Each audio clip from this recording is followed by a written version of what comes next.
Isa naman sa mga pag-uusapan po natin sa araw na ito ay tungkol naman ito sa kaligtasan ng bayang Israel. Sa panahon kasi natin ngayon, ang Israel ay hindi sa kanila ah, ipinagkaloob ang kaligtasan sa panahon natin ngayon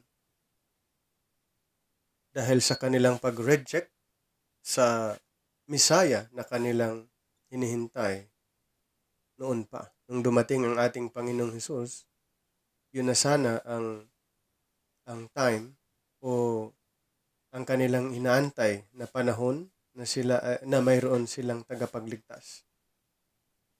Kaso lang, hindi nila tinanggap ang Mesyas, ang Panginoong Hesus, kundi ito na may kanilang ni-reject at pinarusahan at ipinako sa cross. Pero hindi ibig sabihin na wala silang kaligtasan. So nung ni-reject nila ang Mesyas, ang kaligtasan ay ibinigay sa mga hintel sa Acts 28:28 and then Romans chapter 11 to 12. Mababasa natin doon na ang salvation or the salvation of God is sent to the Gentiles or come unto the Gentiles to provoke them to jealousy. So para ang Israel ay mag-zealous sila na ang Panginoon ay nasa panig sa mga hintel.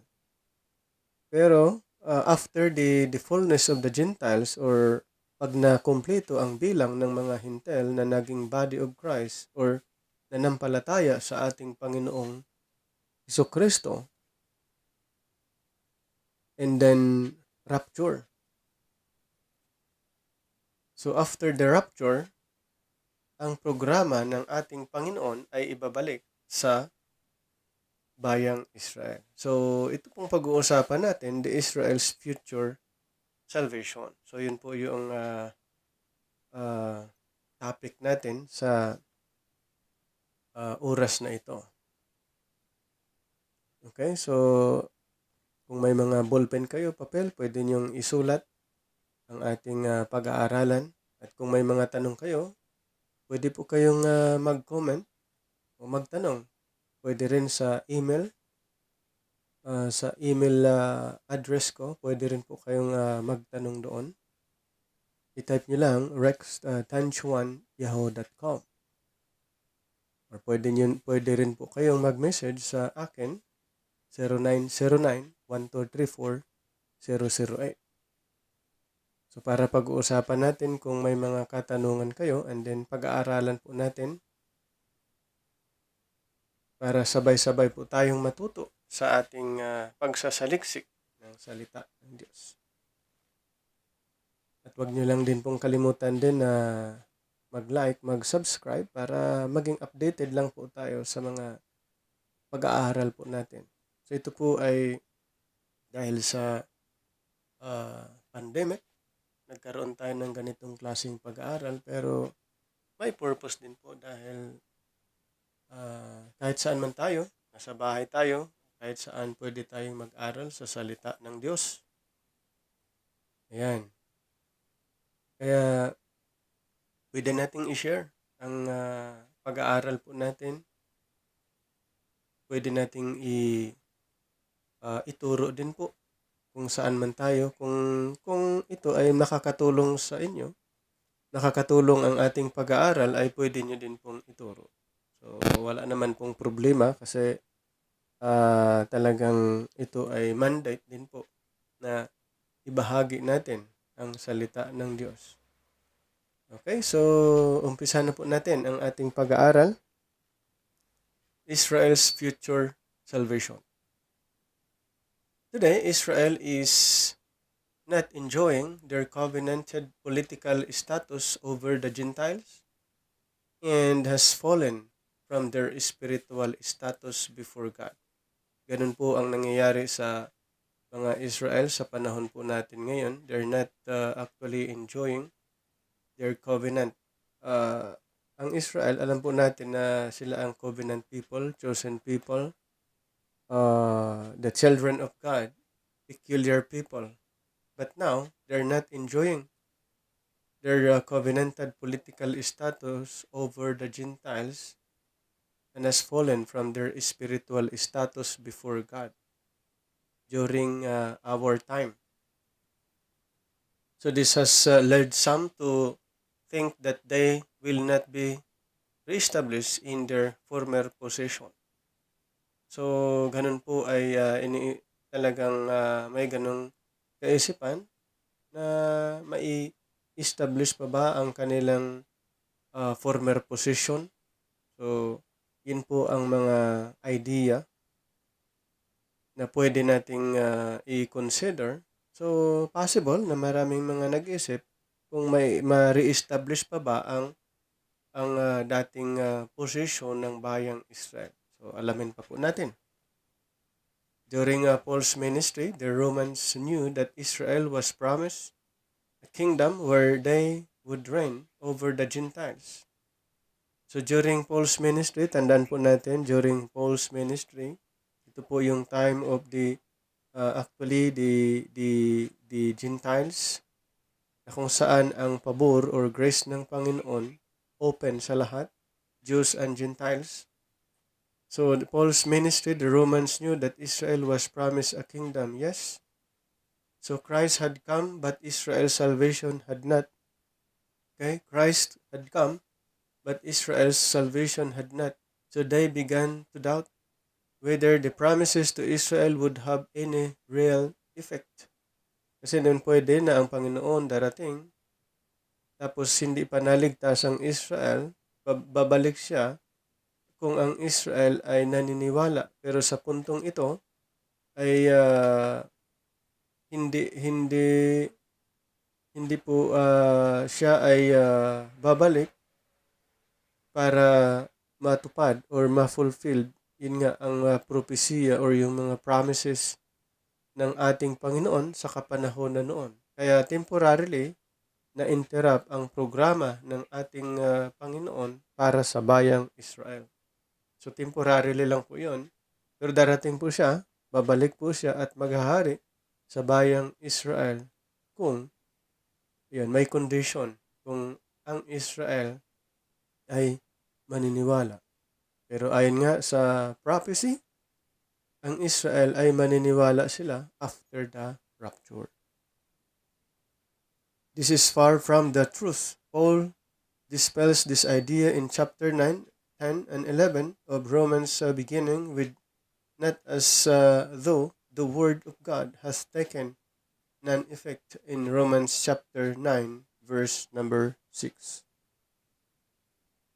Perhaps they reason as covenant theologians today that God had replaced Israel with the Gentiles church, and that the eternal covenants made with Israel were indeed only temporary. So sa mga, kung familiar kayo sa mga covenant theologians, sa panahon natin ngayon ay they actually replaced Israel with the Gentiles. So yun po yung kanilang point of view or presentation ayon sa kanilang pag-aaral. Yan. So ni-replace daw ang Israel with the Gentile church. Kaya instead of Israel, sa panahon natin ngayon, ang nakakaranas doon sa covenant ng ating Panginoon ay pinalitan ng mga pinalitan ang Israel sa mga Gentile. So yun po ay isang idea or a point of view or theological explanation. Okay? So also, like a covenant theologians today, these Romans needed a better understanding of the mystery information given to Paul. So ganun din po, regarding naman sa information na binigay ng Diyos kay Apostol Pablo tungkol sa mystery, ay dapat ding maunawaan ito sa mga covenant theologians sa panahon po natin ngayon. In Romans 11:25, "For I would not, brethren, that ye should be ignorant of this mystery, lest ye should be wise in your own conscience, that blindness in part is happened to Israel until the fullness of the Gentiles be come in." Ito po yung na-mention natin kanina, pag nakumpleto ang bilang ng mga hintel na naniniwala sa ating Panginoong Hesus, ay rapture, and then after that, the salvation ay ibibigay or ang kaligtasan ibabalik sa bayang Israel. In Romans 11:1, some Romans may have thought that God had cast away Israel, his people, forever. Contrarily, Paul teaches that their blindness is only temporary and will only last until the fullness of the Gentiles be come in. Yes. So temporarily lang po 'yon, yung blindness na nangyari sa Israel. Temporary lang po 'yan dahil pagdating ng panahon na kumpleto ang bilang ng mga hintel ay ibabalik nga po sa kanila ang programa o the prophetic program na na-interrupt.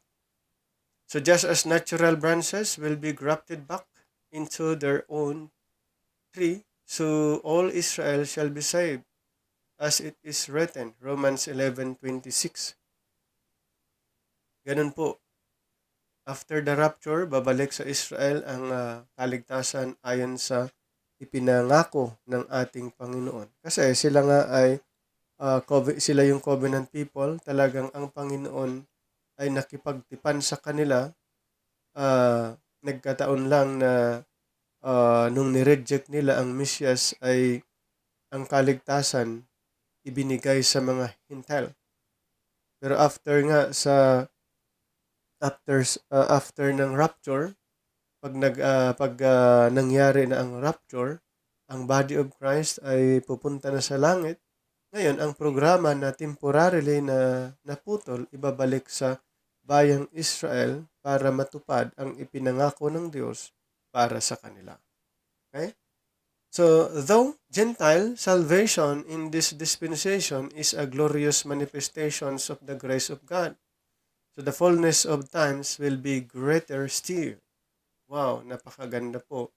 The Gentile salvation in this dispensation is a glorious manifestation of the grace of God.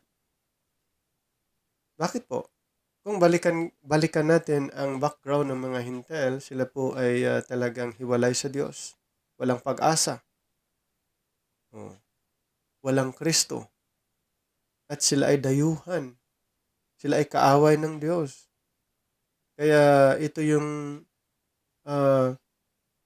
napakagandang description na ang salvation ng mga hintel sa kapanahunan o sa dispensation ito a glorious manifestations of the grace of God.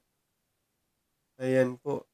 The glorious manifestation of the grace of God, and then the fullness of times will be greater still. So, kung darating ang panahon na yan, ay talagang napakaganda pong maranasan. Ayan. So, in Romans 11:12, now, if the fall of them be the riches of the world, and the diminishing of them, the riches of the Gentiles, how much more their fullness? Yan. So, yun ay isang talagang makita natin na plan ng Panginoon, plano ng Diyos dito po. Kasi sa scenario na ito, ang mga Israel ay talagang nag-decline or nag-diminish. And the diminishing of them, Israel, the riches of the Gentiles, how much more their fullness. So, yun yung problem. Okay? So, Christ in you, the hope of glory. Kaya, isa sa napakaganda po, mga kapatid, sa programa na kung saan kasama tayo, ay kailangan nating i-acknowledge na ang Diyos ay nasa atin at siya ang ating pag-asa. Wala nang ibang inaasahan, wala nang iba pang malalapitan, kundi ang Diyos lamang, dahil tayo ay ibinilang sa kanyang programa, ang kanyang heavenly program, at ang ni-required lang ay maniwala sa ating Panginoong Hesukristo na siyang namatay para sa atin. Siya ay namatay para sa atin inilibing, at nabuhay for our justification. So dito po sa programa po natin ay marami po tayong pag-uusapan, pag-aaralan kung tungkol sa salita ng Diyos. So lahat po pag-aaralan natin kung ano ang nakasaad sa Biblia, kung ano ang nakasulat. So yun po ay saliksikin po natin ang mga bagay na ito. At nawa, ang ating presentation ay makakatulong sa ating spiritual na paglago. Maraming salamat at huwag niyong kalimutan na mag-like, mag-subscribe, mag-share sa ating programa. God bless us all.